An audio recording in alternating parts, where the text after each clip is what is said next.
Top Republican on Capitol Hill made it clear his party intends to keep up the heat on the Obama administration when it comes to what happened in Benghazi last September 11th. Here's our chief congressional correspondent, Dana Bash. John Boehner tried to put Benghazi directly at the president's doorstep. The White House has done everything possible to block access to the information that would outline the truth. And the question you have to ask is, why? He's calling on the president to order officials to give Congress emails that will show who deleted references to al-Qaeda from administration talking points about the attack. What, in all candor, is your goal here? The goal here is to get to the truth. Four Americans lost their lives. Even after Wednesday's 6-hour hearing, there are still several unanswered questions. One, whether it was a political decision to remove any mention of al-Qaeda from those talking points, a fear of stepping on the president's campaign message that he crippled al-Qaeda. Republicans say yes, Obama aides intentionally misled Americans. The White House insists the answer is no. The only edits made by anyone here at the White House were stylistic and non-substantive. But Greg Hicks, second in command in Libya at the time, raised doubts about the administration's claim changing the talking points wasn't political. He repeatedly testified it was clearly a terror attack, not what was in the talking points, a protest.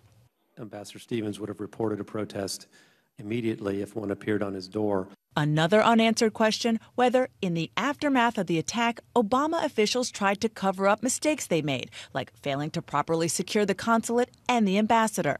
Hicks said he was told not to talk to GOP Congressman Jason Chaffetz without a State Department lawyer present when Chaffetz came to Libya to investigate.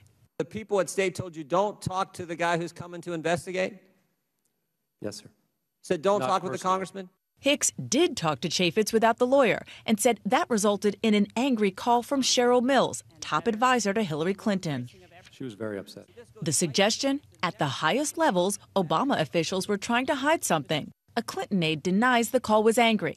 In fact, CNN is told Republican Darrell Issa, leading the House investigation, will not make pursuing Mills a top priority. Another mystery is why the military was not in a position to help Americans in need. Here's what Thomas Pickering, who led the internal State Department review, told CNN's Jake Tapper.